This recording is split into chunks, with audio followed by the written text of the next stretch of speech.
with his trainer, Eddie Reynoso, wearing black with white, also weighing in at 167.6 pounds.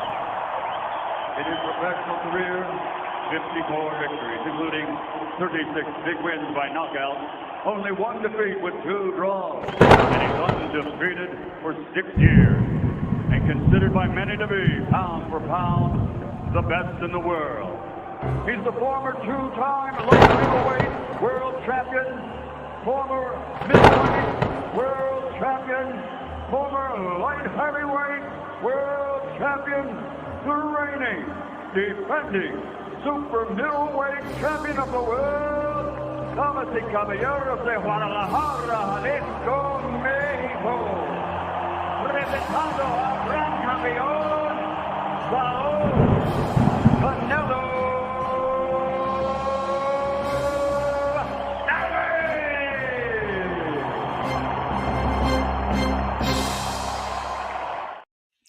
Thanks to those showing us live, those will be joining us on the archive. The style here being joined by my host, co-host Calix in the building as well. We are Hispanics, Causin. It's episode 175, and we are back on the attack. Calix wanted to do the show last week, like in the middle of the storm. And I'm like, what are you doing? I did. Like, oh, you know, like those weather guys, like it'll really show commitment. Yeah, you'll fly out like in the middle of nowhere. Like, no, we're good. Stay safe. We got 75 miles per hour winds here.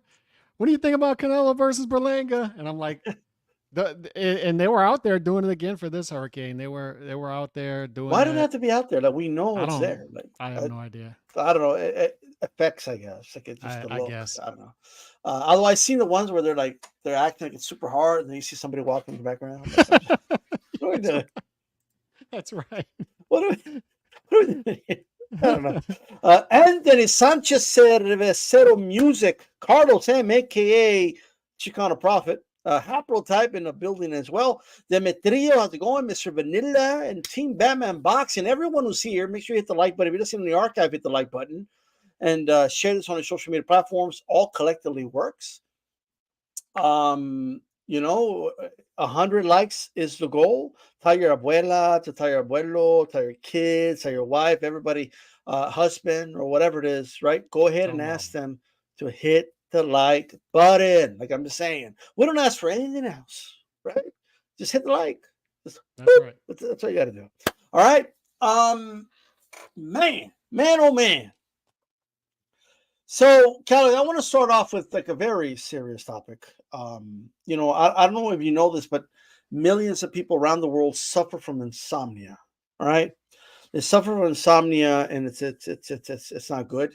People can't sleep. People are trying to just get a nice, rest at night. You know what I mean? And I just want to make sure that people understand that this channel is all about advocating about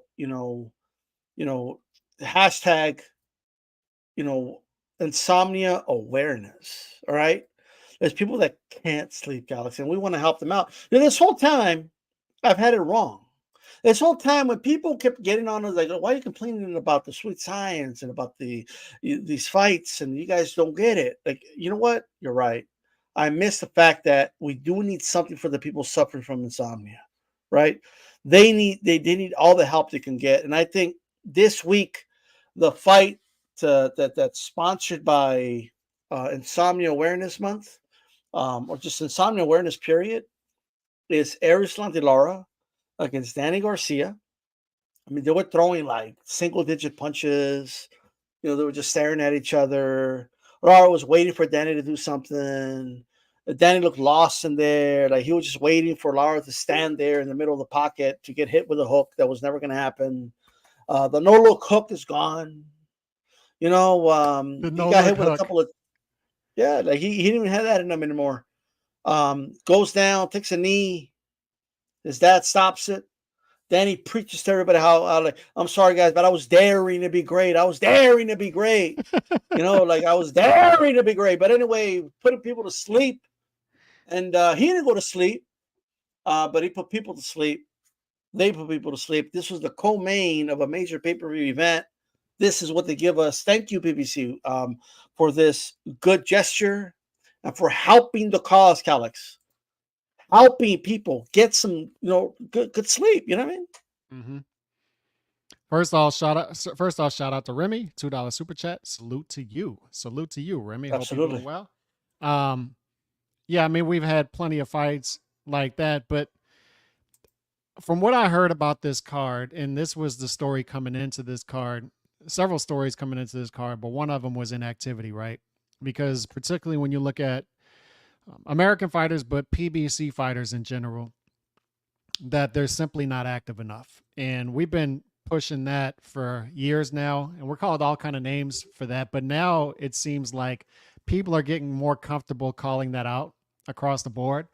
And you're starting to hear more people talk about it and catch on to the fact that what a surprise that you can't be good at things that you don't do a lot. Mm-hmm. Right? I mean, what a crazy concept. Like, if you want to be great at something, you have to do it a lot. You have to put in the time to do it. So it shouldn't be surprising that a guy who hasn't fought in over 2 years, has one win in the past 4 years, would lay a dud in the co-main of a pay-per-view. And I would ask the question again, why is he there? Why was he there for the middleweight title at a catch weight of 157? And why is he on the co-main of a major pay-per-view event? Those are the questions I would ask. But I can't ask those questions, right? Because I'm simply. You could ask all the questions we want. You know what I mean? Calix, I've thought over the years, and you know me for years, and we've been doing these shows for a long time, and I've thought about hey, should I go all in with this boxing thing and start covering fights and going to the fights and I have the means to do it, but like I'm gonna be honest with you, bro. Like it's I always have that fear of I don't want to become one of them. I don't want to become like that. I don't want to become an apologist for an industry that is failing, and an industry that is backwards and doesn't cater to the fans. And I don't want to become an apologist for that. There's people that get in the business and they're bitter, and I've had them on the show, and they'll even say things like, man, I regret ever covering a sport so deep. I wish I would just stayed a fan. There's people that have regrets of it. There's people that leave bitter and angry, and I just don't want to become like that. You know what I mean? I'm not closed, and there's no issue at all with people that cover the sport, by the way. But what I'm saying is, I don't want to be one of those people that wants to sit here and become an apologist for boring fights like this and justifying why we're getting this crap. You know what I mean? I just don't want to become one of those people. Yeah. And it was, it's across the board from this card. So Danny Garcia is in the middleweight title at a catch weight of 157, hasn't fought in over 2 years. So there's that. And it's the co-main. We've talked about the main. We'll talk about the main later on, I'm sure. Canelo, because a lot of stuff to talk about. But you look at Stephen Fulton Jr., hadn't fought in 15 months, something like that. He was in a war. And from what I hear, he clearly looked like a guy who had been inactive, didn't look good.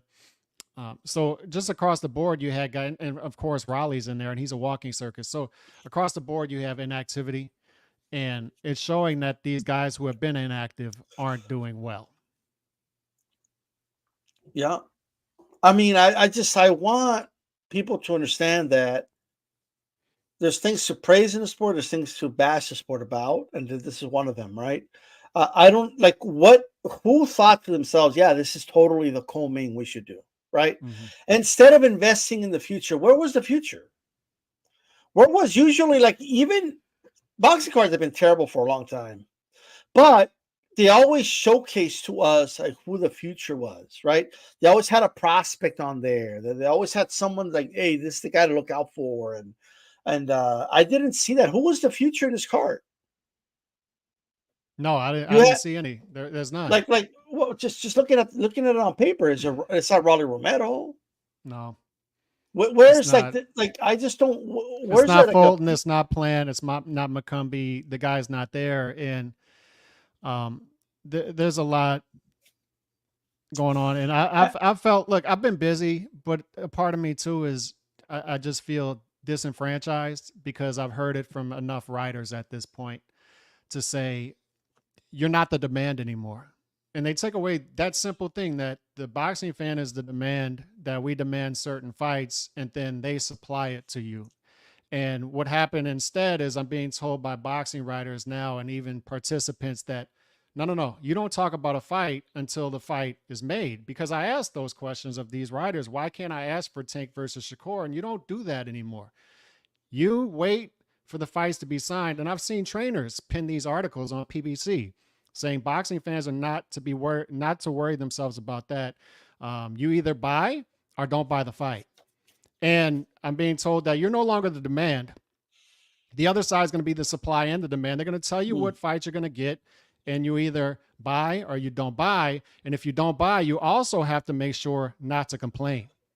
So there's the other thing to it. So as a boxing fan, I'm sitting here as, okay, I can't demand fights anymore. I can't be the demand, because as a boxing fan, I'm supposed to do the demand and they're supposed to supply it to me. And nobody's being unreasonable, D-Style. We know maybe we'll get 30% of the demand. We used to get maybe 33, whatever the number was, but now we're getting barely any of it. And we're being told we can't demand anymore. And then when they don't supply us at a chronic rate, they're not supplying us the fights that we want, and the prices go up, then we have to either buy or don't buy. And if you don't buy, just quietly don't buy. You can only speak about the sport if it's in a positive manner. You can't speak negatively or you're complaining or throwing temper tantrums. And that's the message that I've gotten. That message is stupid. Like, I mean, I don't know how to say it, but they're trying to beat the boxing fan out of you, right? Yeah, but this is why, and I want to make sure people understand this. Anybody listen to this, like, across the board, okay? Everyone that's listening to this right now, if you're a boxing fan, it's not your job to understand. It's not your job to have an understanding, to be educated, to it's not your job to do any of that, because you're the consumer. It's your job to tell them what you want. That's it, because you have millions of other options you could do. You could watch other things. You could do other things with your time. So all these people in the boxing industry trying to, like you said, beat the boxing fan out of the boxing fan, they can go fuck themselves. I don't give a fuck what they want to do. I don't care. Oh, well, like, this is the deal, right? At least here on this podcast, we're going to continue to talk like boxing fans. That's what we are, right? We're going to continue to be boxing fans. Is that what we are? And when I hear a guy like Danny Garcia say, I was trying to be great. You know what? I thought greatness was earning things. I thought greatness was being, consistent. That's what I thought greatness was, right?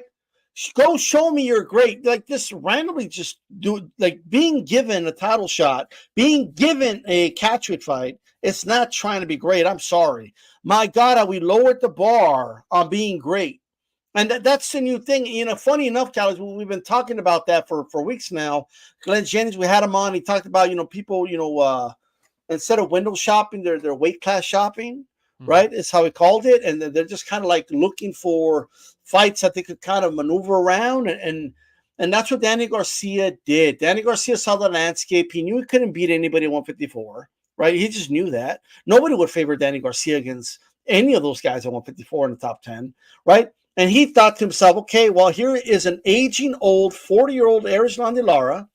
He only fought like 2-3 rounds in the last fight, so he'll be maybe a little rusty. And his legs aren't as good anymore. So I'm going to take a calculated risk. That's what it fucking was, right? We got guys taking calculated risk, right? And they're making it sound like they're taking this huge leap of faith. Like, I'm sorry, that's not what you did. You took a calculated risk is what you did. And I'm sorry about your mental health and all that. Like, I'm sorry about it. But we don't need to, put up with you being on the co-main of a pay-per-view people are paying $90 for, okay, for you to give us your sob story. I'm sorry, right? About your mental health and about how you overcame so much right? I'm glad you overcame what you overcame. People overcome shit every day, all the time. They're not given a big payday and given an opportunity like this to just hand it to them without having to earn it. Yeah. Well, what about the mental struggle that a lot of the contenders at 160 are going through? What about them? Exactly. Well, what about the fighters that haven't had an opportunity to have a big payday, but here you are once again, right? Because you're one of Al's guys and you're PBC, you're just given this opportunity, and I'm supposed to give him a standing ovation, Cal. I'm supposed to stand up and be like, you know what? He dared to be great. And I'm seeing boxing fans on Twitter and writers talk about how, oh, look, he dared to be great. Don't you dare criticize him. He dared to be great. He dared to be great. He took a calculated risk and it failed. All right? That's what happened. Yeah, he got paid. He got paid on the back end is what happened as well. And so the as far as Danny Garcia goes, I've told this story a few times. I remember being at Mayweather versus Cotto in Vegas and being at a bar, and we're all having fun there. Roger Mayweather's there, like a bunch of people there. Everybody's just hanging out, having a good time. And outside the bar is Danny Garcia and Omar Henry. And I remember a line of people just coming up and trying to get pictures and autographs from Omar Henry, and nobody was talking to Danny Garcia. This was before the Khan fight. So it must have been, I think it was probably before he signed the Khan fight. And I bring that up to say things happen quickly in boxing. And if you just put on fights, you'd be amazed to see what happens. And Danny Garcia ends up knocking out Amir Khan and then going on this run at 140, right? And I bring that up to say Danny Garcia is getting a shot right now this past Saturday and taking away a shot from, and you can't blame Danny Garcia. Of course he's going to take it, but I blame the power brokers. And I should be able to bring this up that you people who are out here masquerading and virtue signaling like you're pro fighter. No. You're only pro fighters who have already made it. I hear people say, I'm glad this guy's getting his bag. I'm glad this guy's turning down 17 times his money and he's able to be in a position of power like that to take 4 easy fights instead of fighting boots and fighters. You don't realize that you're arguing for stagnation. You're arguing for a bottleneck, and you're doing that after, especially in the welterweight division, D-style, in the middleweight division, that have become dumpster fires, and they're stagnant. That's what they particularly welterweight, when you had two biggest fights in the division that were both marinated for over a half a decade before Boots took over the division. So I say all that to say you're not allowing the process to play out to where it's good for fighters up and down the board. And I'll also say this will be my last point on what we were just talking about is great salesmen, great business people understand that you're not trying to get the consumer to understand you as much as you're trying to understand the consumer. The consumer wants to know that they're understood. And great businessmen, entrepreneurs understand that the consumer wants to be understood. And if not, they're going to walk away. No matter what's out there. Because I hear, once again, it's the boxing writers again. I always hear about how they have options. And because consumers have options now, there's more options. Boxing has gone downhill and, streaming now. And you don't understand that Showtime Boxing had opportunities to do things to where Paramount was going to absorb them, much like they absorbed other Showtime content. The reason Showtime Boxing went away is because Showtime Boxing sucked. And they knew these parameters. The ratings weren't there. Yeah. I bring it up. The only reason I bring that up, D-style, is all kind of excuses being brought out there, but the power brokers are falling short. Remy, I appreciate the support, brother. He says Swift turned into a Swiftie after quitting. You're on Danny Swift Garcia. Man, here's the Q word. Oh man. and I'll tell you what. Like, I don't know, man. I just don't think the boxing, people in the boxing industry, we got to be more broad about it, right? Like, I don't think they understand that, like, if somebody wants to become an entrepreneur, if somebody wants to be a business owner of some sort, no one goes to boxing people. Like, you know what I mean? That's not where they go. Like, that's not, it just isn't. That's not where they go for that. If you want to know how to run a Ponzi scheme, then you go to boxing. I mean, maybe, but like the Ponzi schemes don't even work at the time. Like, you know what I mean? Like, it is what it is. But they work for them. They work for this them. is my issue, though. Like, it seems to me like Al Heyman has the mentality of like an advisor or manager, even though he's really a de facto, like he really is the shadow promoter of PBC. Everybody knows he is, even though people play, and then people agree to play stupid, right? Like, no, he's not really technically a promoter. Samson is a promoter. Like, okay, whatever you say, right? The other guy from what's his name? I forget their names, bro. Tom Brown or something. Tom Brown. I'm supposed to believe that he's the promoter of these. Tim Smith. I don't even know the guy's name. These dudes are puppets, bro. They're puppets of Al Heyman, right? Al Heyman's pulling the strings, and everybody knows this, right? But we all gotta like play this stupid game where people pretend that Al Heyman isn't the promoter, right? But I bring that up to say this because the way he thinks is, well, I'm his advisor. I'm going to get a percentage, so Danny gets a payday on the undercard of a big fight here with Canelo, right? Then I'm going to get a percentage out of that, and I'm going to get a percentage out of my guy, like Caleb Plant. I'm going to get a percentage out of him. I'm going to get a percentage out of Stephen Fulton. I'm going to so Al Heyman's racking up the percentages. You know what I mean, from his advisory role, right? So Al Heyman's happy because he's making money, right? But what Al Heyman isn't doing is thinking ahead, right? At least last year that they had Ramos on the undercard with the hopes that it would produce a great electrifying performance and maybe they could do something with that. Unfortunately, Ramos disappointed, quite frankly. Okay, and another letdown of a fight, another fight where fighters didn't get the point. Like, this is where you could shine, right? No investment in the future, Calix. Nothing, right?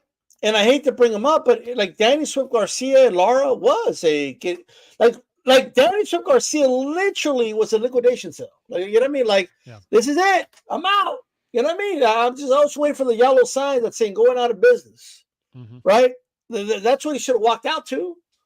You know what I mean? Like that's what Danny Swift Garcia being there. It was almost like Al Heyman thanking Danny Garcia for being an Al Heyman guy all these years. I'm going to reward you by putting you in this position.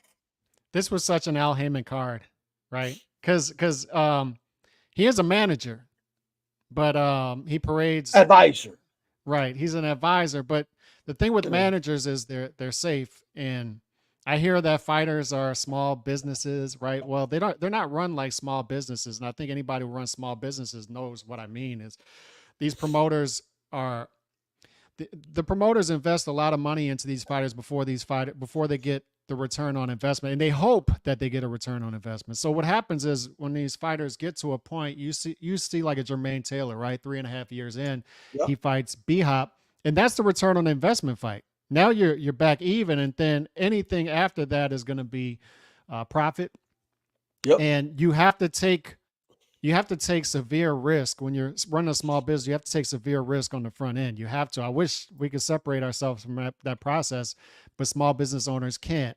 And if that wasn't there, everybody would be small business owners, right? You have to take severe risk on it. But instead, they're running these fighters' careers like 401ks, like ETFs. Like, you're going to get 6 to 8% return over so many years, but you only have 3 to 5 years really to get anything out of these fighters. And you don't have 40, 50 years to run a career like that. You need your return on investment quick. But I just think he knows he's using Canelo, right, to put on the pay-per-view, right? And with that, he's putting his fighters on the undercards, and he's getting a cut out of every one of those fighters' salaries. So to him, it doesn't even matter if the event succeeds. That's what I'm saying. Like, to him, all these... And people can hate on Dana White all they want, and there's things to hate on. No, don't get me wrong, but he explains it better than anybody else out there. The ills of boxing and why they run everything, every single fight. They have to get as much as possible out of it. I just want to know. This card reeked of that. It's $90 for this card. Like, what they could have done in this card, like, this is me and I know, again, we're not allowed to give our opinions, but fuck them, all right? Like, I'm going to be on the offensive. I'm not a defensive guy. I'm an offensive guy, right? What I would have done is, look, Okay, like it's Mexican Independence Day weekend, right? You know, all the criticisms people had at the UFC. Oh, they only had like 3, 4 Mexican fighters. Ha ha ha. How many Mexican fighters did the boxing card have? Okay, it had Canelo else. Yeah. They didn't do any better, right? Well, Fulton, okay, he fought Plant McCumbee, you had Danny Garcia. So you had 2 Puerto Ricans, you had a Cuban. Yeah.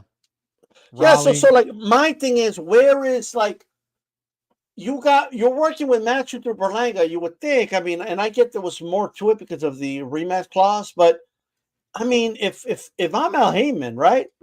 I approach Eddie and I say, hey, like, and I know he wouldn't do this because he's not getting a cut out of them, but it would be, hey, how about we put that rematch of Gallo and Bam on the undercard? Mm-hmm. You know what I mean? So we could showcase Bam Rodriguez that way, right? Like, but there's no thinking in the future, right? There's none of that, and I already hear them. Why would Al Heyman do that? He's not like again, like you guys are just like you guys don't think like consumers. Like you don't think like people that want some. Now I want to give a shout out to a couple more people before we move on. JC, shout out to you. King KO, Boxing with Frank Bay, Iceman, Writing Yogi, Mark's Book Sale. Man, forget anybody, I apologize. Boxing Magic, how's it going? All I know, Chicano changed his name. He's out here. Yeah, he's like, oh, I'm just a regular civilian now. He's a suit and tie guy now, I think. Yeah, he's too cool to just be a fan now. Like, you know what I mean? Like, he's in the business now. Like, you know what I mean? Like, Carlos M. What is this? Take his wrench from him. What is this? Let's go. Take his wrench. Should we take his wrench? You know what I mean? Not only does he have a wrench, he has like the next level wrench. You know, like 2 levels. But they shot them though. He's Chicano prophet here. You know what I mean? But look, I say all that to say this, Alex. Obviously, Canelo was Canelo, and he could compete with anybody, right? Yeah. And Dana did kind of relinquish the date in Vegas, by the way. He said, we're going to go to Guadalajara next year or whatever. Like he kind of knows Canelo's going to like keep the date. But yeah, once Canelo's gone, what has, and this is why I keep bringing up, what's the investment, right? Yeah. Once Canelo's gone, who's the guy? Who's the guy that's going to be fighting in Cinco de Mayo in September? Who is it? I was thinking about Benavidez?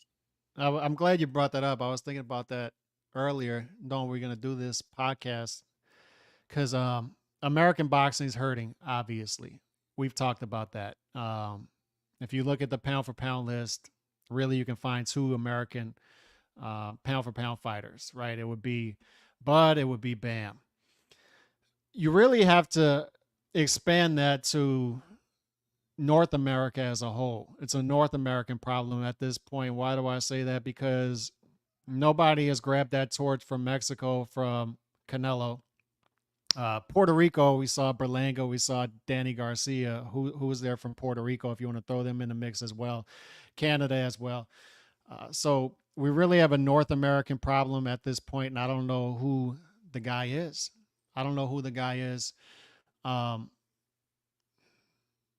As far, this is what I'll say as well, and I know D-Style's listening, so he'll be able to touch on this when he gets back. When you look at the UFC on Saturday and you contrast it to boxing, and this is another thing that I saw looking at the highlights and stuff, the Sphere is the Sphere. Is a one-off.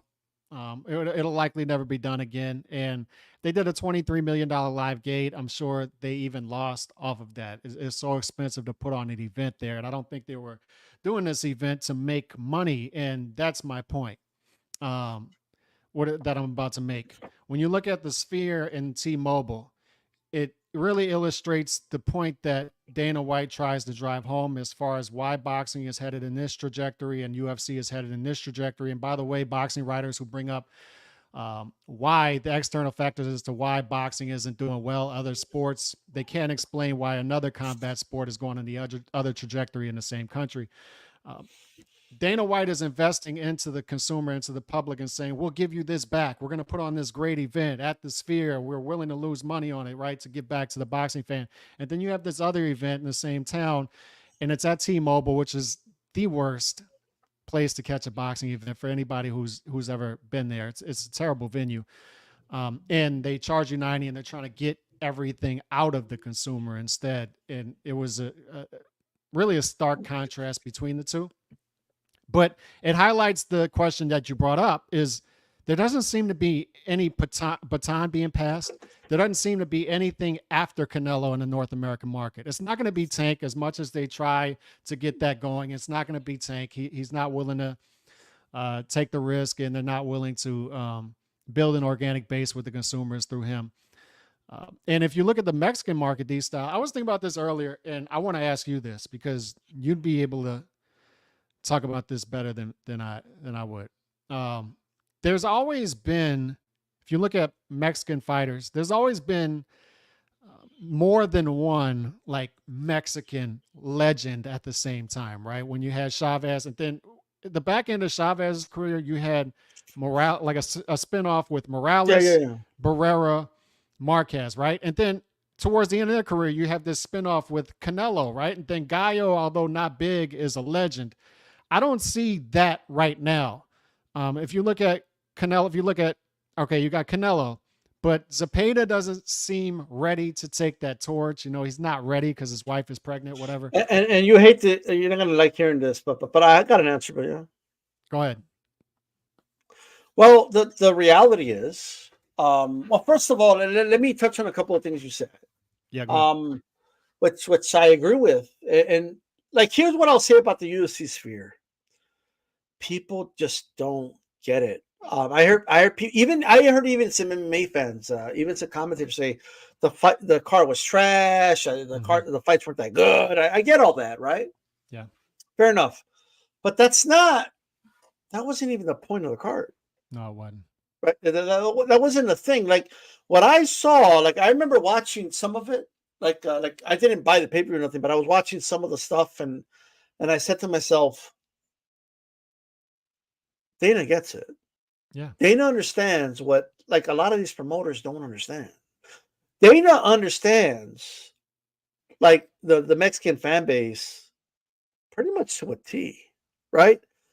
And you could maybe call it pandering, maybe, but I actually think he's genuine when he says, like, he puts out a message on Instagram, and he says, the more I think about it, like, I don't think the Mexican culture has ever been celebrated in this way, and I looked at everything. I looked at the ring girls, or dressed like kind of in the Aztec, garb, and I saw they do like the past and the future.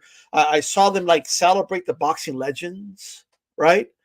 I saw them like kind of like the whole theme was, we get you and we want you here. Yep. Like that was the whole point of this whole thing. The whole point was, Mexican fight fans, you're welcome over here. We want you. We want you as a consumer. We want you to be a fan. He sees the vacuum there. That's what we respect you, right? What have we been hearing from boxing pundits and even boxing fans? Like a lot of people just take, and promoters, they take the Mexican fan base for granted. Like they just do. Like it's I hear it all the time around these parts. It's fucking insane, bro. Right? So yes, there's always been, fighters coming up. Like we had Barrera at one point, Morales, and then Marquez came. Like Marquez was one of the guys that wasn't that well known by. Marquez was just like a guy in the mix, right? Marquez was a late bloomer, right? He came on later. But the reality is, after Canelo, here's the truth with Zepeda, and I know you're high on Zepeda, and so am I. I think he's an action fighter, and he's going to be exciting to watch. But I'm going to be honest with you. I look at Zepeda, I don't say, yeah, that guy is that good. I don't think he's as talented as Morales was. I don't think he's as talented as Canelo when he was coming up. Yeah, and to explain to people sort of what we're talking about, it would be, you don't even have to be this big draw, just great fighters. And you would have Gallo, you would have Canelo, you would have Marquez, Barrera, Morales. Those would be the five of the modern era, right? Who is that guy right now? Gallo's out the door. Canelo's 1 foot out the door. So in this window that Canelo's going to continue to fight, who's going to be the next guy to step through that door? There's no torch bearer, bro. Like, who's the guy that's going to be the face of Mexican boxing, which is a big thing? Mm-hmm. Who is he? I want to know who it is. Like, I want somebody to say it to me. Who is it? Right? And the reality is that's just not there right now. Like, I'm not saying it's not going to pop up. There's plenty of fighters right now in Mexico and boxing gyms and all that. But who's that guy? We don't know. And that's why I was getting to, it's almost a North American problem, not just American. So Mexico, and then you throw Puerto Rico as American territory in there. We've always had those Mexican and Puerto Rican guys, and then that natural rivalry. This was forced Saturday. That's not a rivalry fight. We knew it wasn't. It was something that was forced, and I don't think that's why people bought it. If you buy these pay-per-view numbers that are coming out, there's no Puerto Rican guy out there either. Maybe Xander will be that guy, but do we think he's a surefire great fighter? I don't think so. Well, look, we'll see. Look, at the end of the day, like, we need to have the ability to have foresight, right? And I'm just looking at the picture right now, and I'm like, we're gonna have fighters, but who's gonna be that dude? Like I just don't see it right now, right? And to be clear, I want to say we're talking about Mexican nationals as well. I consider Bam American. I consider Emiliano American. I know they're Mexican American, but there's a clear difference between Oscar and Chavez and how they're viewed. To me, Oscar is viewed as an American fighter, Mexican American fighter, but I'm talking about Mexican fighters, born, raised, and they're considered those Mexican legends. That's what I'm talking about.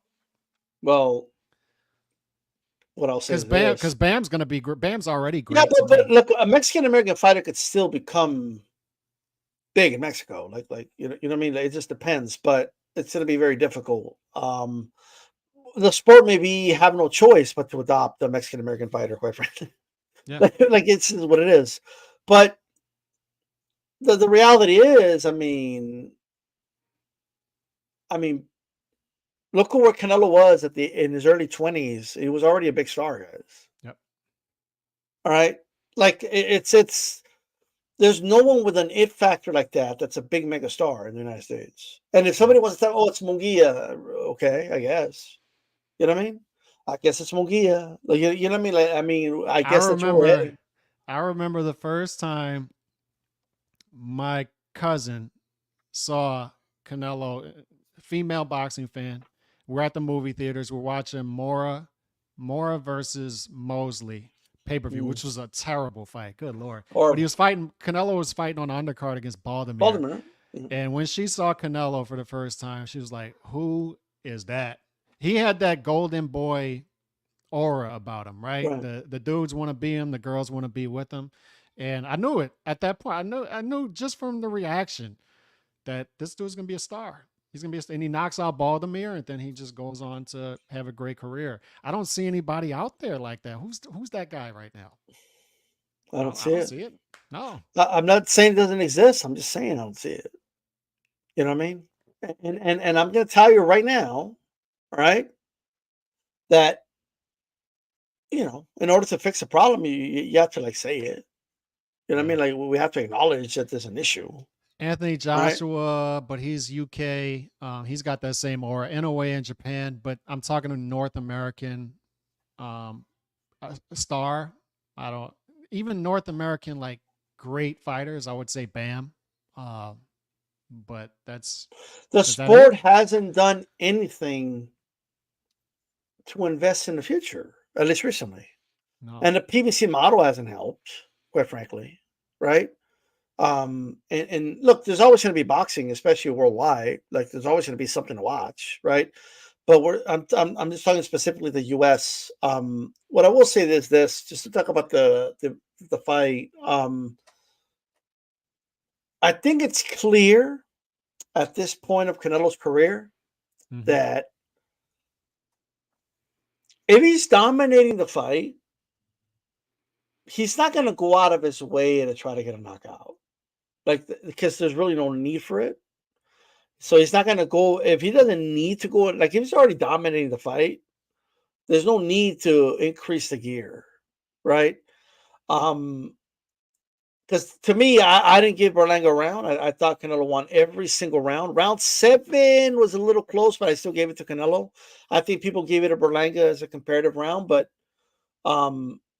like in every fight, Calix, he's dropping his opponents, especially early in the fight. Mm-hmm. And then his opponents go on this like going through the motions type thing. And it's almost like they just want to look respectable, but they're not taking that little extra risk that they need to take in order to try to win the fight. And that's what I saw with Berlanga. That's what I saw with Jermel. With Jermel, was to an extreme level. That's what I saw with Munguia even.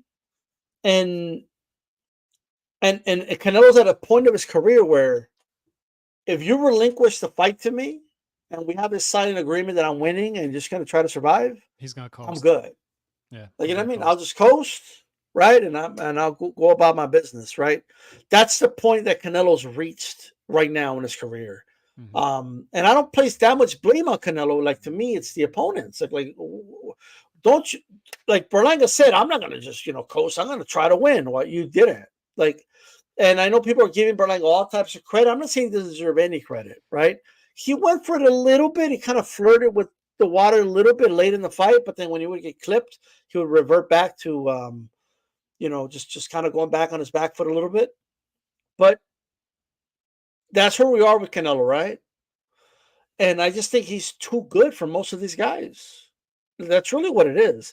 Berlanga just wasn't ready for this level.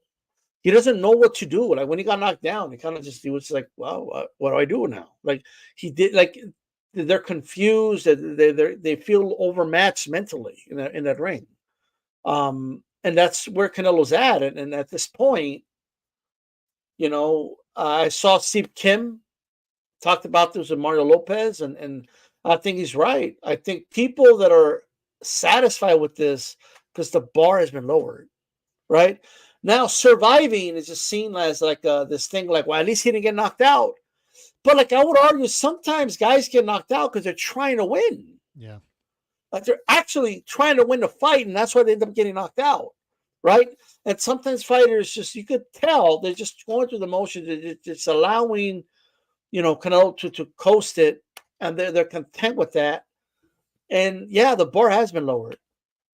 That's pretty much where we're at right now. And if you're Canelo, you don't do anything different. That the bar has been lowered, and the bar was so low for Berlanga, 20-1 underdog. Canelo was a 2.5-1 favorite to knock him out, and Canelo has it. He keeps his streak alive of not knocking guys out, and part of it is what you mentioned. These guys just won't open up. But it's sort of embarrassing to me when I go on social media and I see the narrative this week is Berlanga's stock rose.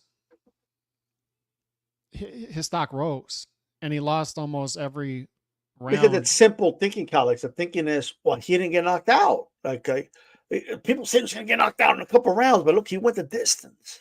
Mm-hmm.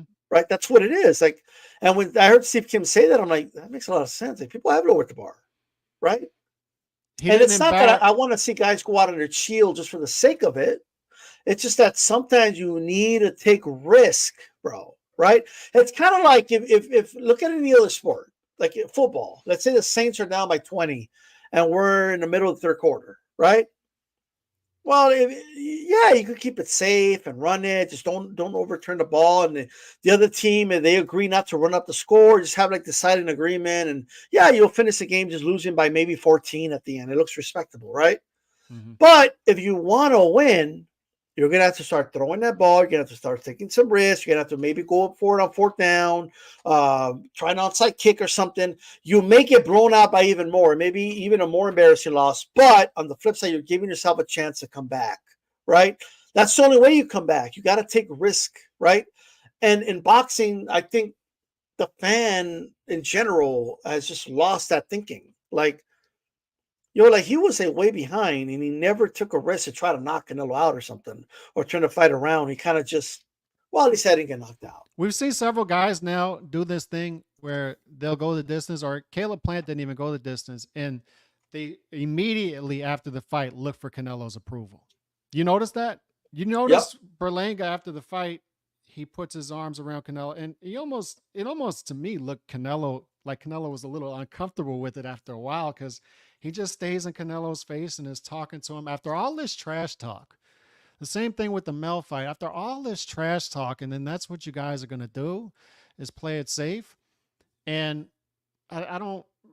What's the draw to that at that point? It almost comes off as a sparring session, right? So to me, how does Berlanga's stock rise? To me, he was a bad fighter before this. I would say below average, maybe average, and it stays the same. I don't know. He didn't completely. Well, he's below average. If I don't know what you're pertaining to. Maybe he's a top 10 guy. Maybe he's top average. 10. He's top 10 in 1,000 fighters in the world. I don't know if that's average, but yeah, I mean, compared to other fighters, I'd say he's average. I don't see how his stock rises after this. He didn't completely embarrass himself. Everybody I know picked Canelo to win by knockout, and that didn't happen. So I guess he exceeds expectations in that. But once again, your bar is so low. And at this point, though, what does this mean for Canelo? Because do we chalk this all up to, all right, these guys are just playing it safe? I think there's truth to what you're saying, that once Canelo realizes that these guys aren't a threat, he just kind of coasts. So is that enough for you as a boxing fan? They mentally surrender, right? So it's kind of like an unofficial, like, mental TKO. Like they have surrendered them wanting to actually win. Like, these guys knew they're behind. Like, Jermell Charlo knew halfway through that fight, especially after he got knocked down, like, I haven't even won a round. And he made a decision I'm just going to continue losing like this, because at least I'm not getting knocked out, right? I'll give Berlanga a little bit of credit. He did take a little more chances than Jermell, but that's not a very high standard. Like, you know what I mean? Like, no chances to some chances. Yeah, it's better, but it's whatever, right? I just think they mentally surrendered is what I think happened, right? So and they just go through the motions for the rest of the fight. So, and I think Canelo acknowledges that. I think he sees, well, I already defeated this dude. This guy, he's got no interest in trying to fight. I'll stay patient and I'll stay focused in case, like, Berlanga had moments, right, where he kind of would try to go for it, but then he would immediately not go for it, right? So my question to you would be: Is that okay? Is that enough for you? Is that okay to you? No, because I want to see guys, like, if you're not winning, right? No. I got that. I'm saying on the flip side of that, because we used to. Are you talking from Canelo's perspective? Canelo's perspective, because there was the Mayweather thing where people wanted to see Mayweather. Well, yes, because the thing is, and I think somebody said it in the chat, and I agree. Canelo's still exciting to watch, bro. Mm-hmm. Like, he's still, he was still popping Berlanga with some really good shots. He was still hitting and punishing him to the body. He was still setting him up. So the action is still there. There's still like an aura. Like, you know what Canelo fights don't have? They don't have this constant annoying, like, reset, go, reset, go, reset, go. You don't really see that, right? He's always at mid-range. He's right there at punching range for his opponents. He's always engaged. Yeah, and there's always some form of engagement going on, right? Even though the opponent has checked out, he's keeping his hands free. Like, he would kind of clinching. He would press Berlanga, would land a 1-2 or something, and land a big shot, and then he would back up and see if Berlanga wanted to retaliate. The problem is that Berlanga chose to not retaliate more often than not. Was the problem to me, right? I think what needs to happen, the matchmaking needs to get better. We need to get Canelo in the ring with somebody who really believes they could win and is going to try to win throughout the entire contest. Yeah, is what we need to do, right? When's the last time you think we had that? Was it Bivol? Yeah, no. Billy Joe Saunders was trying to win. I think Caleb Plant was trying to win. Because the first time I saw it, with this point of Canelo's career, what you're talking about, was when I was out in Vegas for Canelo Golovkin 3, and I saw clearly a depleted fighter in Golovkin. And then I remember talking to Steve Kim after this at the piano bar after the fight. and we both were like, they both look aged in that fight. And we didn't know, I didn't know at the time Canelo had an injury. And I think what happened was Golovkin was aged, and it got to a point in the fight, because that wasn't a close fight. The scorecards were closer than it should have been. I thought Canelo won 9-10 rounds in that fight.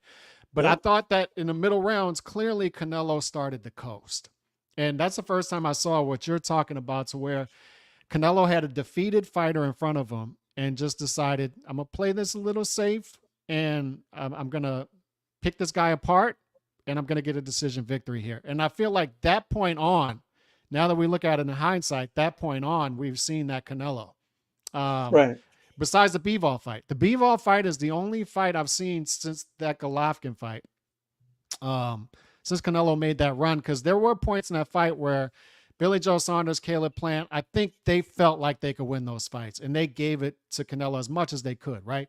But after that run, other than the Bivol fight, that was the exception. We've seen a Canelo completely outmatch his opponents and sort of coast. Now that we have that data, Bivol's the only one who didn't have that mindset. He came in with the mindset, I'm gonna win this fight. He didn't come in with the mindset that I'm gonna just get paid. He came in with the mindset, I'm gonna win this fight. Yeah, definitely. And I want to just address this comment. So, did Canelo mentally check out against Floyd, and did he mentally check out against Bivol? I don't think he did. I think he was trying to win those fights. Yep. He was frustrated in the Floyd fight all the way till the end. And the reason he was frustrated because he was trying to get to Floyd. Just because the fight goes, I'm not saying that every time a fight goes decision, a guy checked out. It's not what I'm saying, right? But I think everybody understands that Berlanga, right, was reached a point, right, where he was satisfied with what was going on. Like I believe that. The same with even Munguia. I think they were satisfied with what was going on, right? And that's just how I feel about that. Bivol is just a really good fighter, is very elusive and hard to catch. Canelo actually had really good defense in that fight. The problem is that he couldn't make Bivol pay, right, when he would make a miss, right? Canelo came on very strong in the 9th round. Everybody gave him late in the fight, the 9th round. He just couldn't take Bivol out of there. He couldn't hurt him, right? And Bivol was a really good fighter like that, right? So he looked frustrated. Not everybody that goes to the decision with Canelo by definition means that they checked out, right? What I'm saying is, if you're losing, like at some point, right, when all these guys got knocked down, their whole demeanor changed, all of it, right? And then, like the knockdown, from that moment on, right, they made a decision that I'm just going to go ahead and coast here, right?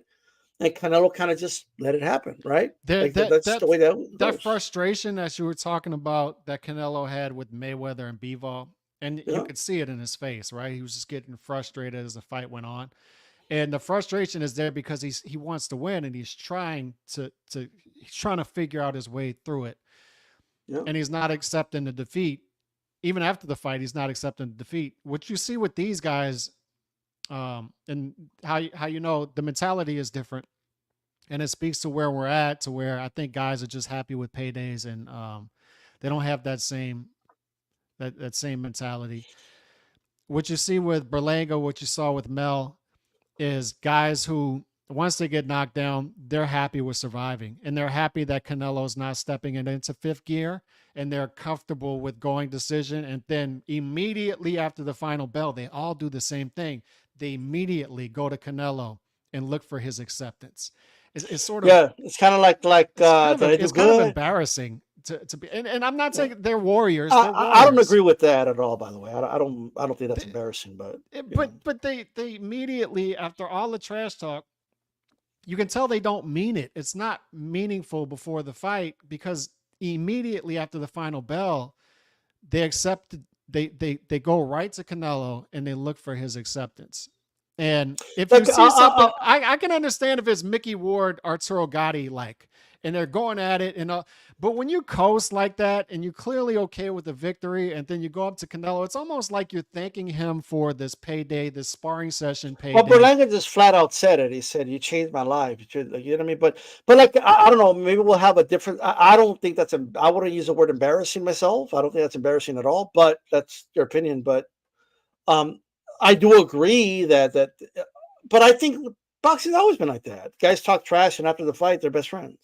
Yeah, For the most part. but it looks when a guy is fighting like that, like fighting like Berlanga and Mel, there's a clear difference. It's almost as if they're accepting their role as this choreographed sparring session B-side to take this decision loss, and then immediately right after go thank Canelo for the payday and taking it easy on him. That's sort of how I take it. I don't know how else to look at it.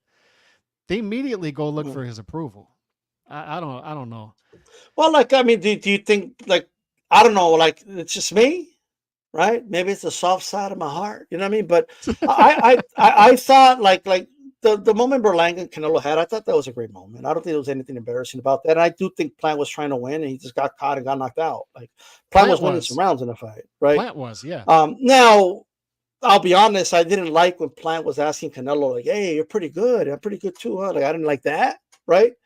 But I just think that's just Berlanga. That's Caleb Plant's like kind of, I guess, demeanor or whatever, right? Mm-hmm. With Berlanga, I think it was clear he was trying to sell the fight before the fight. I think that's what was clear. But he did say, in fairness, we'll be cool after the fight, but for now, you're my enemy or whatever, right? I just don't think he went for it. Like, he wasn't willing to get knocked out in order to try to win that fight, right? And people could say what they want. Like, Canelo wasn't worried about that with Floyd, because Floyd was not going to knock out Canelo, right? Canelo was started to swing and miss so bad that Floyd was looking like to that direction, right? And even though that's like a moment that, like, maybe it's embarrassing to miss a punch, you hit the rope instead, and Floyd looks at the rope, and yeah, moments like that. But that's because Canelo's actually trying to swing, and shit, if I miss, it may look stupid, but I'm going to try to go for it here, right? And I just didn't see that out of Berlanga, quite frankly. Yeah. I will say that. But what, I mean, you know, what happens now? No, but to answer your question, I don't see a problem. Canelo is not going to like. Here's the thing: while I'm beating you, I'm winning. My fans are happy with me, like, because he's like, you know what I mean. It's not like people are on their feet watching the fight, right? So, like, to him, it's like, I'm not going to, like, open up more and maybe injure my risk again or something if you're not going to take a risk. Like, you know what I mean? It's how I see it. He's just at a different point in his career. We talked about that after his last fight. He's at a different point in his career. Man, Khaled said it was embarrassing. That's embarrassing. Like, Jesus Christ. Well, if you're the guy trying to, like, if you're daring to be great, I just think I agree with you. You got to go for it. You got to go for it. And if you're not going to go for it, and then it puts off sparring session vibes to me if you're not going to go for it, and then immediately when the final bell rings, you go look for the approval. I don't know. But where do we go from here? Because Kendrick Lamar. I mean, Bud's not a draw. Well, Kendrick Lamar is. Let me set it up for you. If the reporting today is true, and this did, which I don't really buy, but let's perception is reality. We talked about that, right? So the reporting as 650 pay-per-view buys, and I saw something that said 750, but I guess yeah. Well, somebody came out today saying 650K, 650,000, and $17 million live gate, which I believe the gate. By the way, everybody's going to do their own thing with that, right? You're going to have people saying, "Oh, the UFC outdid Canelo 23 million to 17." I don't know what to do with it. The overhead's different. I don't know. They're both a lot of money. That's all I know. They are. And I don't know whether these numbers are true. But let's say he did 650, $17 million live gate. You're talking about $75 million of revenue with a $35 million guarantee, and Berlanga only made $1 to $3 million. Now I don't buy these numbers. The reason I don't is because it's just hard for me to envision a scenario in which the Berlanga pay-per-view did more than a Mogia. Does that make sense to you? Yes. how Berlanga would do, and why is that? Why do you think that is? Because nobody outside of us diehards know who the hell Munguia is or Berlanga. No, but why?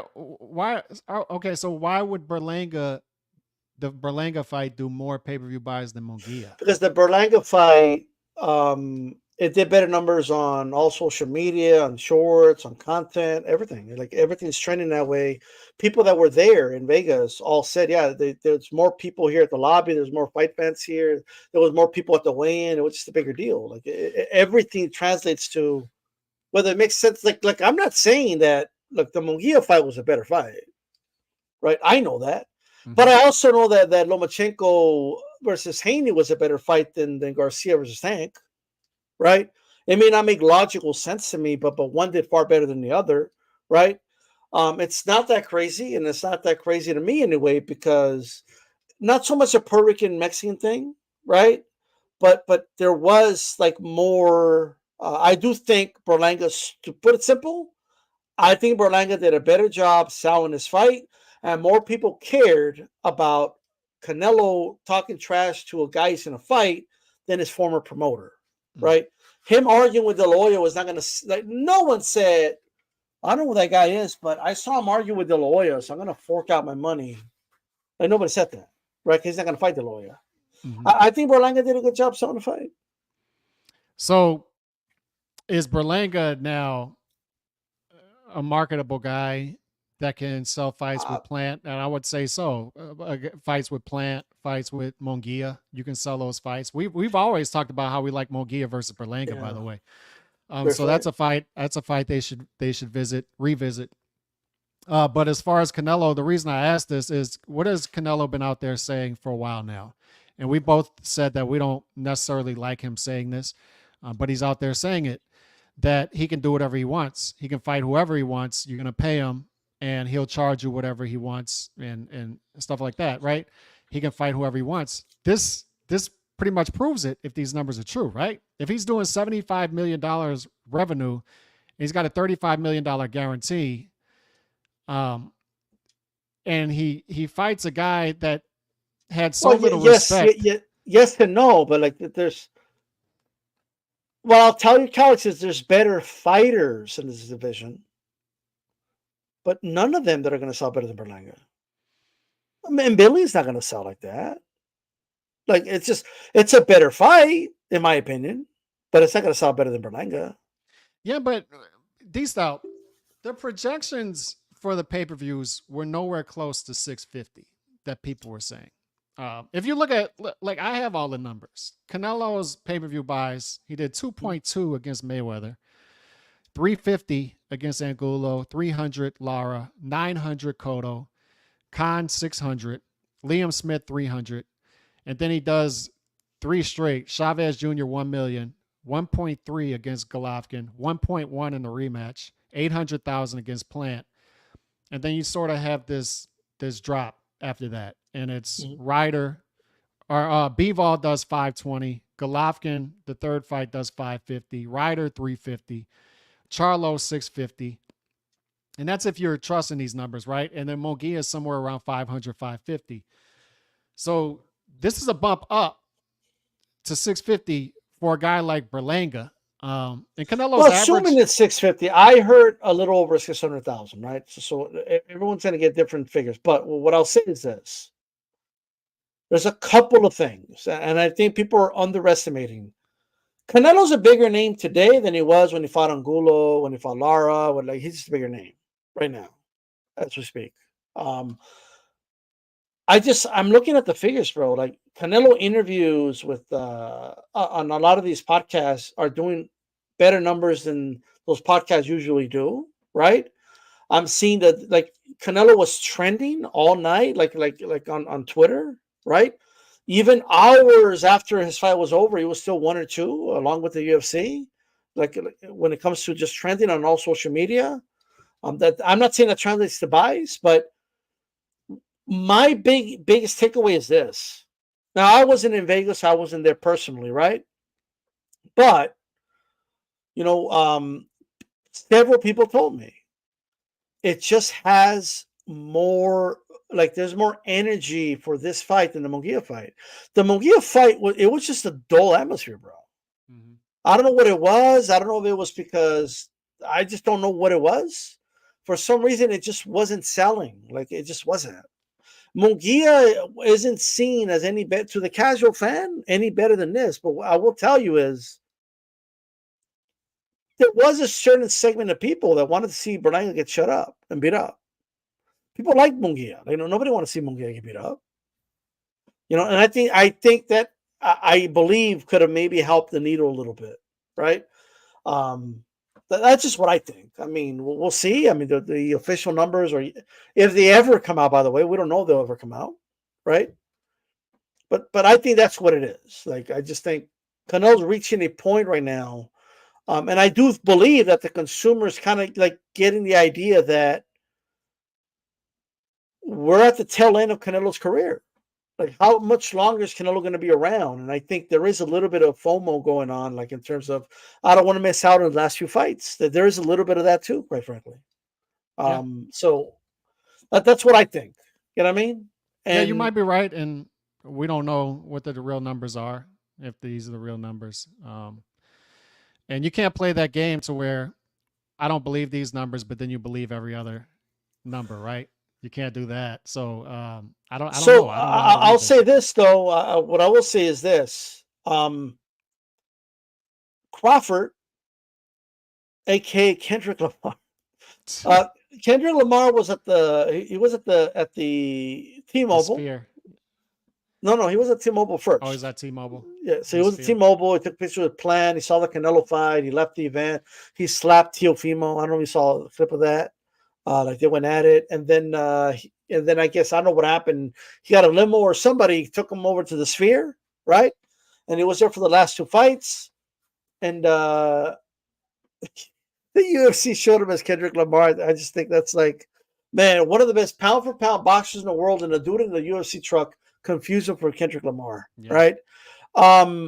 So he's calling him out. That's what he wants, bro. Like. He's looking at Turkey, and none of those called him Bud's sugar daddy. You know what I mean? It's like, hey, tell him we want Canelo. Yeah, Canelo, come on, let's do it. Like, you know what I mean? So, I mean, I get it, bro, but like at some point, dude, like you got to stop asking this much. You know what I mean? No, like, isn't it like it's reaching a point where it's like, okay, what are you doing, bro? Shouldn't you be like, weren't you ordered?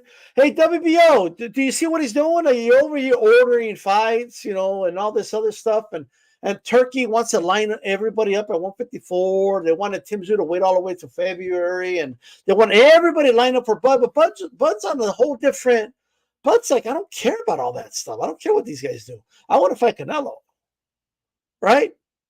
And to me, it's like, I guess, I mean, how do you feel about this whole thing right now? Where do you stand with Bud, Canelo, and this whole situation at the moment? Like with Kendrick Lamar calling him out. I don't know. That's my point. I don't know where any of this is headed, or if it's headed anywhere. I think that Bud is looking for a retirement fight, a big cash out. If he doesn't, I would advise him, if he doesn't get it from Canelo, to Ryan's been barking up that tree, right? So why not beat up? Why not beat Ryan up gonna Ryan? fight him? I don't think so either. But Ryan's been calling him out, right? Teofimo's been calling him out. So there are easy fights out there for him with names if the Canelo fight doesn't materialize. But I don't know. You see him being called Kendrick Lamar, and that tells you that he's just not this big. And then you see in fairness, Dana did say, well, he does look like Kendrick Lamar. Yeah. But he also said he was a little embarrassed by it. He did say that. His pay-per-view numbers were not great. They're horrible. Right. So then you look at Benavidez. Benavidez is about to fight on Tank's undercard likely again. His star power seems to be going downhill. But I think what the Berlanga fight proved is, like you said, if you have somebody talking trash to Canelo and it looks like they want to win the fight, then maybe the fight will sell if these numbers are true. I don't know what's out there. Yeah, I but don't. here's what, like, here's the issue, right? And I think boxing in general, Calix, overlooks the value of a return customer, right? Mhm. They never think about the return customer. How can we get people to come back, right? They want to swindle people, and then they don't think about how do we get these people back. They create a customer that wants to come back. Let's say the numbers are true. Let's say it's 700,000, whatever it is, right? How many people bought it saying to themselves, wow, this guy looks like he's going to try to win. He's going to go out there. He's going to try to beat up Canelo, and right? And if that was their thinking, even though I may disagree with it, what did they agree with you? Well, what did they watch it and said, the fuck, this dude didn't even try to win, and he's over here kissing Canelo's ass after the fight? That's kind of embarrassing. And how likely is it that they buy the next Canelo fight? Mhm. Even if somebody tries to trash talk their way, like, people catch on to things. You know what I mean? People catch on to they're talking trash in order to sell the fight and make me believe that he's going to actually try to win, but I don't think he is. And so there could be a negative windfall of this, right? Sometimes when you successfully swindle people, it has a very negative windfall from it. So I know, like, that kind of happened with Pacquiao Mayweather. Like, Mayweather after their Pacquiao. fight, Yep. how many people do you know, Calix, that said, I ain't never going to bother with this fucking sport ever again, Yep. right? And they never look back. They never give the sport another look again. And the sport is still recovering from that, by the way, right? So It's not recovering from it. that's the thing, Alex. Like, this sport doesn't think about the return customer. All these business people, and they don't think about those things. They just think about how can we swindle. They think the trick is trick people to buy it, right? And then that's it. And they think it's like a clean slate, like, you don't create some type of precedent with it, right? Mhm. No, like, you're supposed to, like, show people that you care about them, and that's the one thing. Hate them, love them. I'm not the biggest fan of the sport, but UFC knows how to do that, right? That they know and they think about their return customer to a certain degree, right? They think about that. And one more point I want to bring up before it gets forgotten, before we wrap it up. My God, and you brought it up several times about you're making people pay $90 for this, right? Mhm. I want to make sure people understand this. Okay? When I worked at Dish, right? Like, that was shit. That company, I left it in 2018. I was there 10 years. Boxing events, pay-per-views, and wrestling events were a big deal. Why? Because the company kept about half of that revenue. Okay? And I want you guys to think about this. And that's whether it was DirecTV, whether it's Comcast, right? Think about the heyday of the cable satellite TV providers, right? When they were the main distributors, I'm sorry, of pay-per-view. All right. What did you have, Calix? DirecTV? Something like that? DirecTV. Yeah, like, he knew I worked for Dish, by the way, and then he's like, he just had to go with the opposite. You know what I mean? I But asked you at the time, and you wouldn't give me a discount. you know what I mean? Like, he wanted it for free. Like, you know what I mean? I'm just like, what's going on? But the pay-per-view, what were they, Calix? Like $69.99, whatever they were, $79.99, right? 59. Yeah. The cable providers will keep half of it. I want everybody to listen to what I'm saying. They will keep half. Nowadays, everything's digital, right? First of all, even the cable providers don't get half anymore, right? Because they don't have as much leverage, as much juice as they used to. So now they get like maybe 30%. They get a much lesser percentage, number one. But all these digital platforms, right? They're direct to consumer, right? They don't have to give half of it to a provider, right? And they're still increasing the price on us. Mm-hmm. This sport didn't say, hey, we don't got to give half to the cable providers anymore. So instead of $69.99, we'll charge you $39.99. Thank you, boxing fan. No, they kept charging the same thing. And then now they're charging us $90, Calix, when half of it is not going to, like, a cable provider. Yeah. That is insane. We got the Zone charging us $90 for a pay-per-view. They are price gouging the fuck out of us. That is a price gouge. Oh no, because inflation. Bro, inflation didn't go up that much. Mm-hmm. Like you used to give half of it, and the reason you charge so much is the cable providers. And another thing, boxing is losing. They're losing the consumers in the bars and the clubs and all those places, those restaurants that show the fights, the Buffalo Wild Wings, all that stuff. They're losing to the UFC. Yeah. They're losing to the UFC, right? Listen to me. They're losing to the UFC. And it's simple. Boxing charges more, and people only go to watch the main event. So you're going to charge them that much for one fight, and then they're gone after that. Where the UFC gives them a 4-hour fight card, and then the consumer stays there, and not only with the cover charge, but with like buying the drinks and all that and the food. Yeah. Yeah, but I'm told that I don't understand business, and we know what we're doing over here. We're the businessman over here, all right? But you're losing the businesses. The successful businesses, Calix, are not purchasing. Why are they getting the UFC events instead of the boxing cards? That's what I want to know, right? That's what I want to know. Yeah. So it just is what it is. So we are where we are. We're getting price gouge. We're being told to shut the fuck up, and our opinion doesn't matter. That's where we are. Let me sort of try to make clear my thoughts on this. And this will be another one where I catch it from both sides, but used to it on that, especially when it comes to Canelo, because the Canelo super duper fans don't want to hear some things, and the Canelo haters are just short bus, right? Because I hear people in the chat say things like, and we got to address the chat too, and I respect everybody's opinion, but Calix is trying to spin this to board to be a bad thing. So first of all, this can't be repeated by any other fighter in the sport if these numbers are true. And I'm highly speculative of these numbers. But if he did 650 and if he does $75 million of revenue to fight Berlanga, then nobody comes close to being anywhere in his orbit as far as a face of boxing.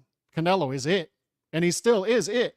We've talked about how if you look at him just as a businessman outside of the sport, what he's doing, just humongous, right? What he's doing.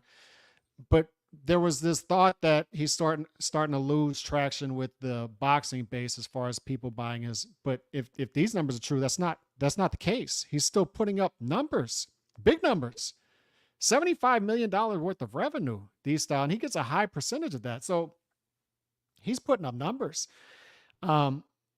So he's still here, and it's true what he says, that he can fight anybody he wants. He can do whatever he wants, and a part of me is happy about that. That's the positive of this is Canelo is very much a fighter who has made sacrifices, who has fought the fights, 25 title fights, whatever it is, 70 total fights. He's in that type of space. Nobody's doing anywhere close to what he's done in the sport right now, especially now. Right? There's nobody to hand the baton to because these guys are already turning in twice per year fighters early in their career, and they're turning down risks, right? So Canelo has made several concessions. We've talked about that. We talked about the Trout fight. We talked about the Mayweather fight, the Lara fight, the Golovkin. We talked about the Plant fight, the Billy Joe Saunders fight, 22-foot ring, all this stuff, right? I've never seen an A-side like this, face of boxing Canelo, who says, Plant, I'll go fight on your network. I've never seen anything like that. So these weirdos that are out there saying Canelo is the worst face of boxing, it's just simply not true.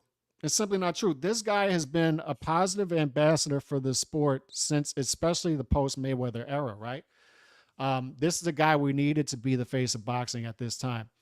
So those are the positives.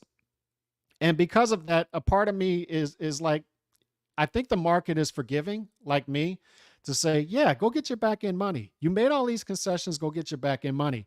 I'm not going to fund it. I've made that decision. I'm not going to pay for fights like Berlanga, but other people are. And that's why, fine, go do it, man. You like the Berlanga fight? Have fun. Go do it. Have fun. But there's that other part of it here where the market is going to take this fight and say, they paid $90 for this card. This is an atrocious card. They paid $90 for it. And Canelo is just sticking it to the consumers like this. And the PBC is sticking to the consumers like that. The market is going to take it that way. Other fighters are going to think they can do these things, and they're going to fall flat on their face because they don't realize that Canelo is Canelo. Canelo can do it because of the things I talked about, right? But nobody else is going to be able to replicate that, but they're going to try, and they're going to think that the market is dictating to them something right now that we are not dictating to them. And that's why when people say Calix is trying to spin this into a negative, I'm trying to be realistic here, man. Like this isn't going to be a good thing for the market. This card, if it is successful, this card being successful, it's great for Canelo. The Canelo fans super fans can count his pockets because they'll do that, right? But it's not going to be a positive thing for the sport as a whole, in my opinion. But to each his own. Now, in the UK, Calix, I think, unless I remember correctly, 92,000 sold in Wembley Stadium. Yeah, it's a fight. I actually like this fight. Dubois has earned his position to be in this position. yeah. I'm not the IBF belts, whatever to me. I believe Usyk used to be undisputed champion. And in my eyes, he still is. Yeah. But nonetheless, the belt's on the line for factual purposes. Dubois, Joshua, big domestic clash. This is a big fight over there. Obviously, it's selling big, and I'm excited for this fight. Look, Dubois has been on quite a roll lately, right? And people counted him out against Hrgovic, and he goes out there. He just kind of just takes Hrgovic's soul, and nobody really thought like Dubois that guy. You know what I mean? Mm-hmm. And here we are. We've seen Joshua upset before, so it's not like out of the question. We've seen him lose to Andy Ruiz. We've seen him, have catastrophes before, so we know it's possible. And I think that's what makes this fight very intriguing. Both guys can punch. It's the heavyweight division. I'll give you my prediction really quick, and you give us your thoughts. I have Anthony Joshua winning this fight. Oh, I thought you were going to go with the upset. And I think he's going to dominate. I think he's going to dominate Dubois. I think he stops Dubois late in this fight. I thought you liked Dubois. I thought you liked Dubois. I do like Dubois, but like my heart is out of the body right now. I got to think with my mind. You know what I mean? and I like AJ too. And there is some danger there, right? I'm not counting out Dubois, but I just think once AJ settles in, I think everyone's going to notice AJ is just a better version of Dubois. I mean, that's pretty much to me. And I think he's got a better jab than Dubois, and I think he hits harder than Dubois. Although there's no way to know it, I never want to find out, right? But I think it's going to be a good fight, by the way. I think the atmosphere is going to be there's been fights like your guy Froch against Groves had a great atmosphere. I think, Joshua Klitschko had a great atmosphere. And I think it's going to be one of those fights with that type of electric atmosphere. Lewis Bruno, it's going to have something like that. And this is the closest to Lennox Bruno, or it may be even bigger, dare I say, than that fight because of what's on the line and everything. So I got Anthony Joshua winning this fight, Alex. What say you? Okay, so I'm gonna give you numbers in a minute. First, let me answer the question from the chat. No, I'm not buying this pay-per-view, but I'll catch it after. AJ 5-1 favorite. And the method of victory, AJ is actually a -230 favorite, D-style, to win by KO. Meaning the odds makers feel like he's going to win this fight by knockout. They favor him to win this fight by knockout. And the reason being is I think every fight except one has been a knockout for Dubois. Every single one. Even the losses, he's been knocked out. So I like the trajectory of Dubois here. He's been getting better, seemingly to me. But AJ's new activity, fought 3 times in 2023. This will be his second fight in 2024. He went on a run there where everybody fought once in 2020, right? Or none, but 2021 once, 2022 once, and those are losses to Usyk, right? But ever since then, he's gotten active. I feel like he's become a better, more polished fighter. But somebody did bring up that in a big fight like this, AJ was, I believe, somewhere around the similar age to Dubois right now when Klitschko handed the torch to AJ. And now there's a possible handing of the torch from AJ to Dubois at 27 years old for Dubois. I just don't think that's the case here. I think Anthony Joshua figures out a way to win this fight by late stoppage because, like I said, all of Dubois' fights end up in stoppage, and I think that's going to be the same. I think it's going to be another stoppage loss, but I'll just say this, man. It's not an easy fight for AJ. I just think he's fresh. He's a fresher fighter, but even in the Usyk fight, D-style, Dubois performed well for a while. I thought he performed well for a while. But it reached the point. If that's a body shot, if it is, then I mean, you never know. I mean, right? we were this close to undisputed being Dubois versus freaking Francis Ngannou. That's how close we were. That, but the reality is this. I do agree. However, AJ performed levels better than Dubois did against Usyk. And to be honest, and the one thing that sticks out to me, Calix, is I think about it is go back to the Joe Joyce fight, right? Joe Joyce beat Dubois with a jab, a much slower jab than Joshua's, right? It was like a hammer fist jab. You could pound it right in the eye, and that injury is going to be there, bro. Like, I think the eye will get, re-injured in this fight. I think AJ is going to be popping a jab. I think that's going to be his tool of preference. And the thing with AJ, though, he's not going to be as easy to hit as Joyce was, and he's a lot faster, right? And he's more explosive than Joyce. Even Joyce has a heavy punch, right? But Joyce wasn't really, other than the jab, he couldn't quite get to the ball like that. AJ is, and I've been saying this for a while, one of the best offensive machines in the sport of boxing, right? Even as a heavyweight. Offensively, he's the best heavyweight in the world, offensively, right? Mm-hmm. He has the best, arsenal. He's got a great hook, great right hand. He's got a really good jab. One of the best uppercuts, even though we haven't seen the uppercut really come to life much in his last recent fights, but we may see it in this fight. I think the uppercut comes back to life in this fight. I think he will overwhelm the ball. I think he stops him late. That's how I see it. But it will start with the jab, though. I think so, too. And Dubois is sort of one of those weird fighters that he doesn't seem to, I don't know, he seems very, his demeanor is very, I don't know what to say, like sort of Tim Duncan-ish. He doesn't seem to get fiery.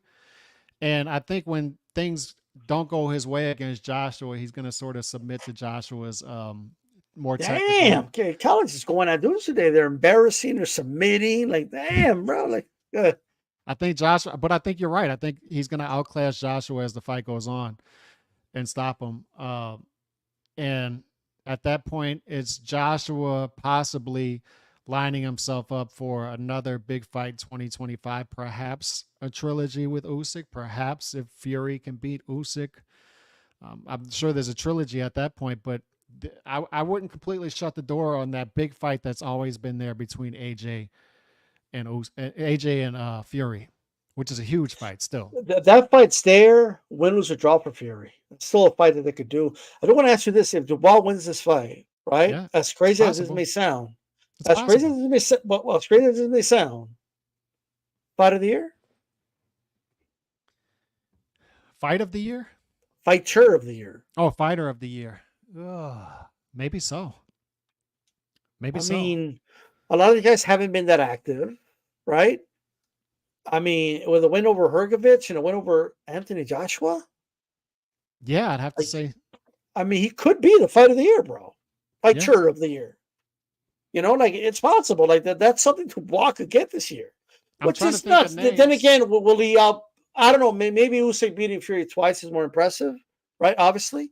Yeah. But it would get a nomination at least for fight of the year. I mean, quite frankly. Usyk would be in there. Dubois would be in there. I think you'll see heavyweights in that mix because the Saudis have been keeping those heavyweights in meaningful fights more active. But you know how Fury is. What if sorry guys, Fury got injured and there's no second fight, right?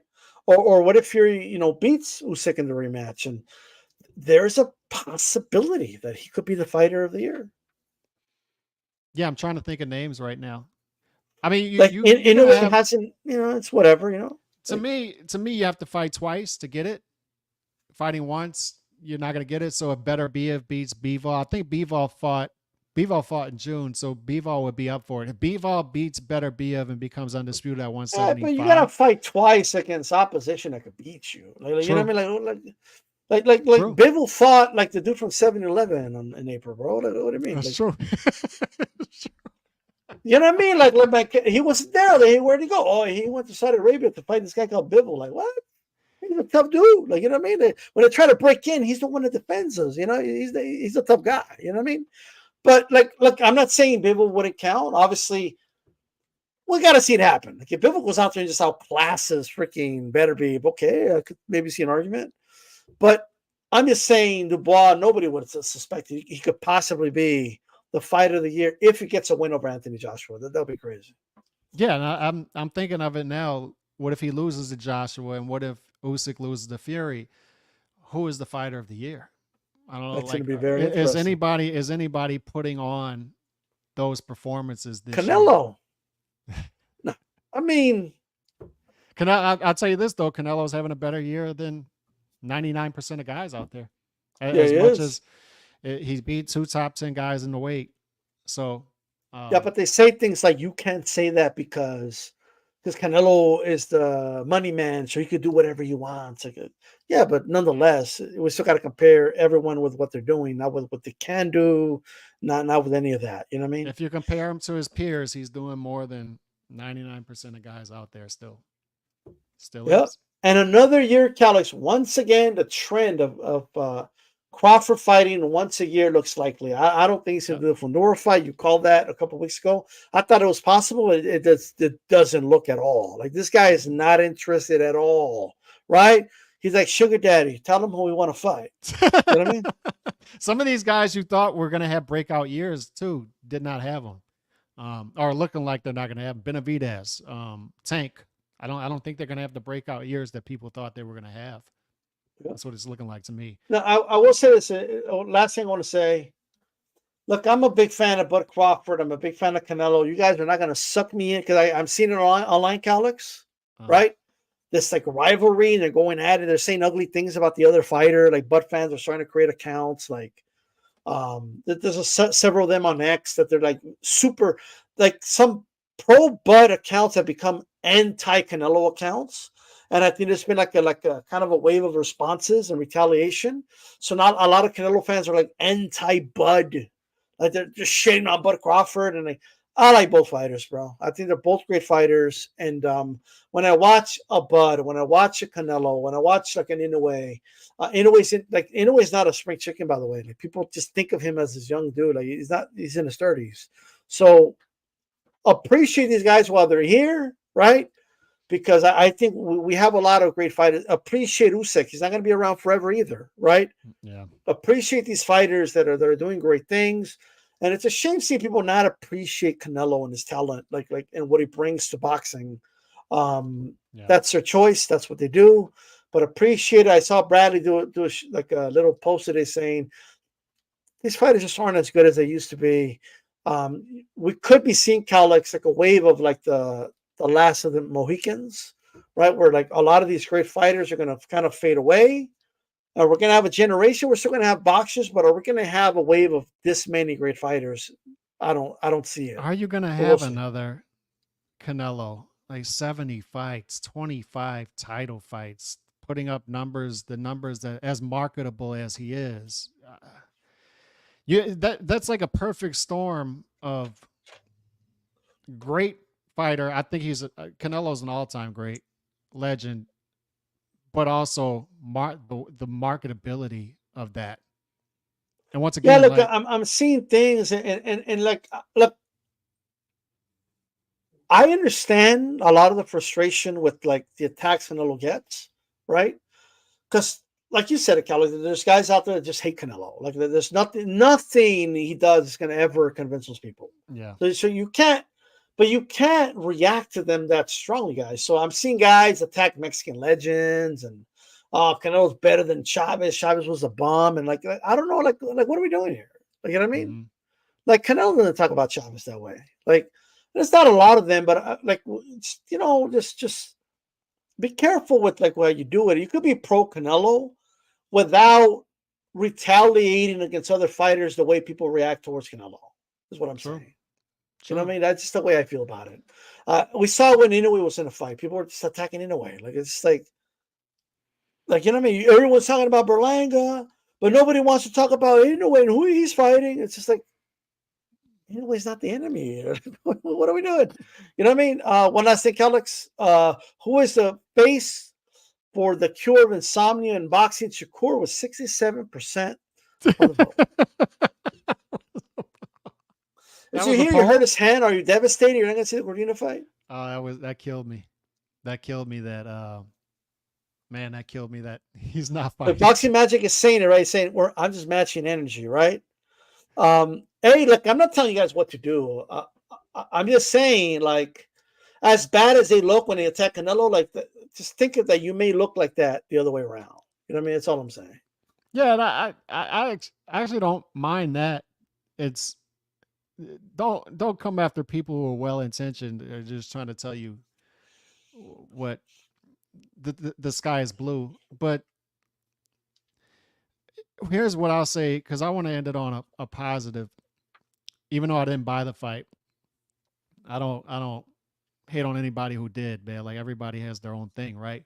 And I very much do understand your sentiment that, because I've talked about it for years with Canelo. It's fascinating to me. It's infuriating at times, but fascinating to me, the hatred that comes towards him, considering what he's done for the sport, right? And particularly coming off of the Mayweather era, where he openly bragged about robbing the bank. I very much have enjoyed Canelo's career, and we remember when we did that segment of what would the sport be without Canelo, and people came at us like we were like fanboys and stuff like that. But I felt it was a good exercise, because what would this sport be right now in North America in particular without Canelo? Just think about that for a second. What would it be right now without Canelo? Maybe some other fights are getting made, but there's no star there other than him. Like it's totally possible. Like this is the exercise I could give you guys. We actually saw it in real time. What was super middleweight division doing before Canelo? Nothing. And after Canelo arrived, right? Because I keep hearing Canelo's ruining everything and he's stalling everything and nothing's moving because of Canelo, right? That's what I keep hearing. But if that was true, why was everything stalled before Canelo even showed up? We have 4 champions, none of them fighting each other. They were all fighting very low, worse opposition than Berlanga and Munguia, I'll tell you that. Yeah. Right? And I don't want to hear different promotions, because a pair of them each were in the same promotional outfit, not fighting each other. We had Samsung marinating a fight, like for 5 years with like that was the plan. Like they were marinating a fight with Plant and Benavidez instead of striking when iron was hot, when people were actually talking about the fight before Canelo showed up. Mm-hmm. Before Canelo shows up, Benavidez loses the belt twice for reasons outside of the ring, doesn't make weight, gets busted with drugs. Canelo had nothing to do with that. They never unified. Canelo had nothing to do with that. You had Smith and Saunders not unifying. Canelo had nothing to do with that. This whole division, none of it was moving, right? Canelo shows up. He brings life to the division. He fights the 3 undefeated world champions. And there's people that act like they're not impressed with that. Like it's no big deal. And well, I'm not impressed with it because Canelo can fight whoever he wants. Well, then you're never going to be impressed then, right? Mm-hmm. And I'll tell you, Calix, a lot of the love Canelo gets, and I hear this, like I talked to Lyndon from Australia, and I even talked to him in person in Vegas, and he said, he's like, man, people don't realize how lucky they are to have Canelo. He's like revered in these other countries, bro. Like a lot of I hear like Batman Boxing. He's from the UK. I chatted with him for a little bit via WhatsApp, and he said, yeah, I mean Canelo, he's great. Like people have a very positive view of him in other parts of the world. Yet over here, there's just like this negative vitriol that people have, and this obsession with the fan base too, right? People make content depending on the fan base of Canelo, and it's like, are you that obsessed with the dude? That's crazy, bro. I'm just saying. Yep. And I've taken up for the Canelo fan base for years now, because I think they're misunderstood by a lot of American boxing Not market. all of them now. Right. But the standards, their standards of Canelo are much higher than everybody else, and they're not honest about that, right? Those are the Paulie Malignaggi types, the Teddy Atlases. They're not honest about why that their standards are higher of Canelo than everybody else, and why that is. You have to be honest about why that is because you think this guy is great and everybody else is down here underneath him. For me, I have to stay consistent with that because my standards of Canelo are higher than everybody else.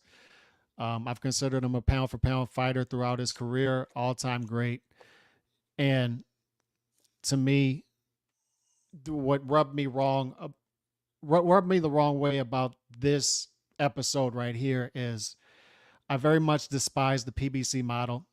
And in this little news cycle here, the past couple months, Canelo sort of became the face of that PBC model in this card. So that really aggravated me. That being said, we do have to appreciate him while he's here because it's a very bleak picture after he leaves, after he exits stage right. And my standards of him will continue to stay high because I still consider him a top 8 pound for pound guy in the sport. And he's still having a decent year. Munguia, Berlanga, 2 top 10 guys. Although Berlanga not the fight I wanted, I think they're better fights on the board. Still having a decent year and still outpacing his peers. And that's all we can compare him to is his peers. But his standard, my standard of him is higher. Look, obviously, I think he's way above his peers at this point. No offense to his peers. But for the most part, I think Inoue Usyk are the only I could compare to, by the way. But like as far as resume, right? But I understand people were entitled to their opinions on that. But I was in a panel, and Shadow Ghost, shout out to him not that long ago, and a guy literally told me, like, I'm not going to give Canelo any credit for his run in 2021 because he's a big name, and he only did that because he can, right? And he sees that as a negative. It's like part of the reason you and I are criticizing the Berlanga fight is we know he could fight whoever he wants, right? The fact that he chose to do what he did in 2021, he chose to do it. Nobody forced him to do that. Is what made it great, right? But people like flip it. Like he's choosing Berlanga, bad. He chose the run in 2021, still bad, no credit because he could do whatever he wants. I just think that's a very weird logic, quite frankly.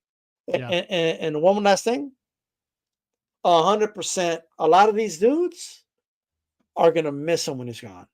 Oh, yeah. They're gonna miss him for content, Calix. Who the fuck are they gonna be bitching about? Yeah, no. Like who are they gonna? Who's the guy they're gonna use for content? Like who? Maybe there'll be a guy. There always seems to be a guy, right? But Canelo, I don't know, man. That's gonna be hard. There was a time where I wondered the same thing. In fairness, like, okay, after Mayweather and Pacquiao, who? And then Canelo just he was like a bright beam that just popped out of nowhere. Yeah. Right. He was a 19-year-old kid. You're like, oh, who's that? And he has an it factor about him. People ask, who's that? My sister literally told me, like, she went to the Cabo Joe's here in El Paso, Texas, right? And now, granted, it's primarily Hispanic in the city, just to keep that in mind, right? That both the UFC, right, for the most part, but when Canelo fought, everyone just gravitated to the TV to watch Canelo fight, right? Once the fight was over, she said half of the crowd left, right?